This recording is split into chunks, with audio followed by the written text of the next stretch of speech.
Jeudi 18 mars les amis, salut à tous, j'espère que vous êtes en forme ou que vous soyez bienvenus comme d'habitude à la maison dans mon petit bureau pour ce point média. Ça y est, nous connaissons les 8 qualifiés pour les quarts de finale de la Ligue des Champions et attention, sur ces 8, 3 Anglais, Manchester City, Liverpool et Chelsea de Thomas Tuchel qualifiés hier, voilà qui justifie pleinement l'ouverture avec la presse britannique. Mais avant de nous arrêter sur la qualification des Blues, regardez cette grave affaire ici avec ce même mot, shame, la honte à la une de toute la presse anglaise et ce même visage. Ce visage, c'est celui de Dario Gradi, ancien entraîneur, certes, banni de toute activité du football depuis 2016, mais cet entraîneur du club de Crewe, Alexandra, petit club de division inférieure, est au cœur de nouveau suspecté de plusieurs scandales de pédophilie, les amis. On parle de plusieurs dizaines, voire centaines d'enfants âgés entre 10, 14 et 15 ans autour de ce club de Crewe, Alexandra. Plusieurs scandales. Déjà, plusieurs hommes ont été incarcérés pour cette affaire, et je pense notamment à Barry Bennell, qui était entraîneur aux côtés de cet homme dans les années 70-80, plus de 30 ans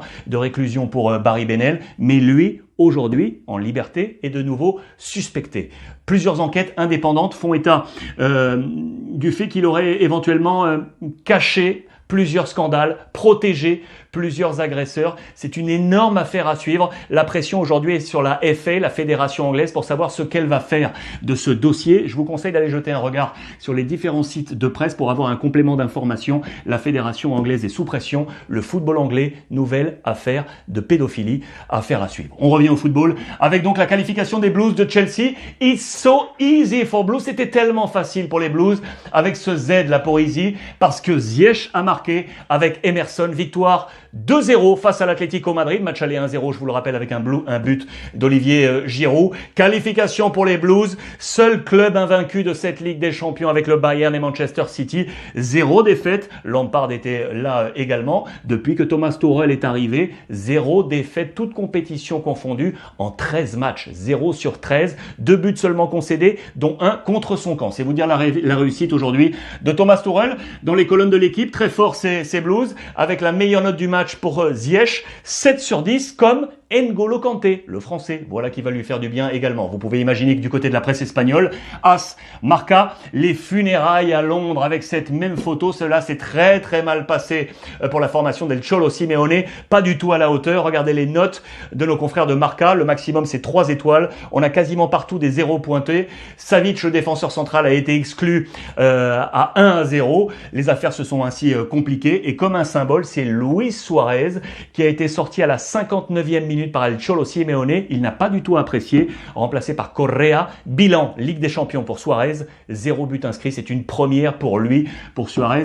0 but inscrit dans cette Ligue des Champions. Le bilan est donc là. Les 8 qualifiés, à noter que tous les premiers sortis de groupe qui recevaient au match retour se sont donc qualifiés, sauf la Juventus, qui est donc éliminé par le FC Porto. C'est un symbole assez intéressant parce que notez bien qu'il n'y a aucune équipe italienne. L'Atalanta également éliminé, tout comme la Lazio. Du coup, nos confrères italiens de la Gazzetta dello Sport ont pointé du doigt ce bilan très difficile avec, regardez, cette désillusion totale et notamment ici, ça, je voulais zoomer, depuis le titre de l'Inter en 2010, aucun titre pour l'Italie, aucun titre sur une décennie. Voici le bilan de ces 10 années. 2 finales, certes, la Juve ici et ici, 14-15, 16-17, mais 0 titre. Et donc cette année, l'Inter éliminé en groupe, Atalanta, Juve, Lazio éliminés tous les 3 en 8e de finale. Du coup, tous les espoirs retombe sur l'AC Milan, notamment, je pense également à l'AS Roma. L'AC Milan qui va jouer le gros match face à Manchester United ce soir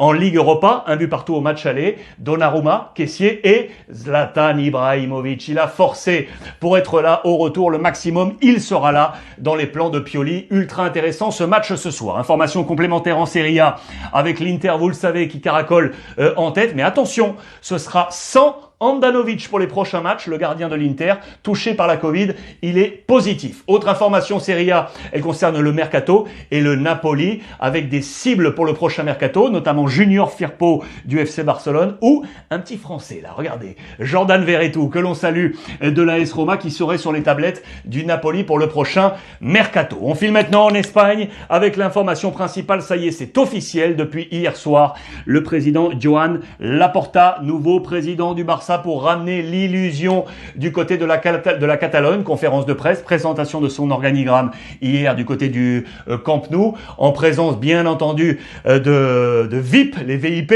avec tous les joueurs qui étaient là, Piqué, et notamment, regardez la plus grosse photo, c'est Lionel Messi qui était là, costard cravate. Je vous rappelle que c'était la première fois depuis qu'il est au Barça qu'il votait lors d'une élection. C'est un geste très intéressant. Laporta qui lui a mis une sorte de pression entre guillemets en lui disant: Léo, si le public était là, tu ne partirais jamais de ce stade. Il veut récupérer l'admiration du monde du football, Joan Laporta. Mais attention, je vous en ai parlé hier. Je vous rappelle que pour être candidat à la présidence, il faut également avoir des garanties financières. Jusqu'à hier soir, le président Laporta n'avait pas présenté ses garanties. Dans les dernières heures, il devait présenter 120-125 millions d'euros. Il en avait apporté 50, il lui en manquait 70. Deux hommes ont apporté ces 70 millions d'euros. Ces deux visages ici. Le premier que vous connaissez peu, José Elias, à la tête d'une grosse entreprise d'énergie. Le deuxième, vous le connaissez, notamment ici en France, c'est lui, Jaume Roures, le cofondateur de Mediapro, que vous connaissez. C'est un socios du Barça depuis plus de 30 ans.